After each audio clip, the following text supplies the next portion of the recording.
রাফি খুব ভালো ছেলে, কিন্তু তার একটা অভ্যাস ছিল।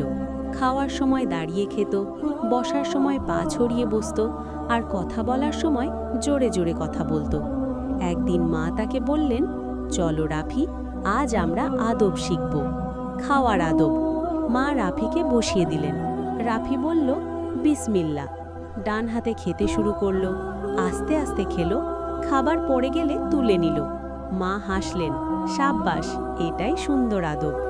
বসার আদব। খাওয়ার পর রাফি ঠিকভাবে বসে, পা ভাঁজ করে, শান্ত হয়ে বসে থাকে। মা বললেন, যে সুন্দরভাবে বসে আল্লাহ তাকে ভালোবাসেন। কথা বলার আদব। হঠাৎ ছোট বোন কথা বলছিল। রাফি আর চিৎকার করল না, সে চুপ করে শুনল। তারপর আস্তে করে বলল, আমি একটু বলবো?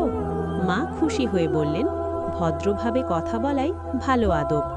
সেদিন থেকে রাফি বুঝে গেল, আদব মানে শুধু নিয়ম নয়, আদব মানে সুন্দর মানুষ হওয়া। আর রাফি হয়ে উঠল সবার প্রিয় সোনামণি। রাফি খুব ভালো ছেলে, কিন্তু তার একটা অভ্যাস ছিল।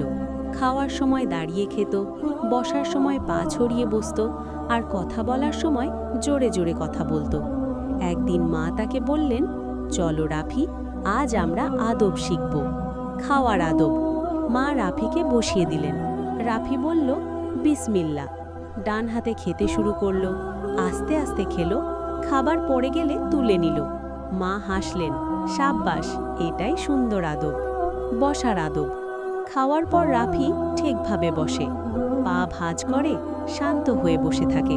মা বললেন, যে সুন্দরভাবে বসে আল্লাহ তাকে ভালোবাসেন। কথা বলার আদব। হঠাৎ ছোট বোন কথা বলছিল।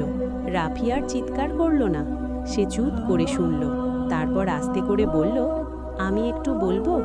মা খুশি হয়ে বললেন, ভদ্রভাবে কথা বলাই ভালো আদব। সেদিন থেকে রাফি বুঝে গেল, আদব মানে শুধু নিয়ম নয়, আদব মানে সুন্দর মানুষ হওয়া। আর রাফি হয়ে উঠল সবার প্রিয় সোনামণি।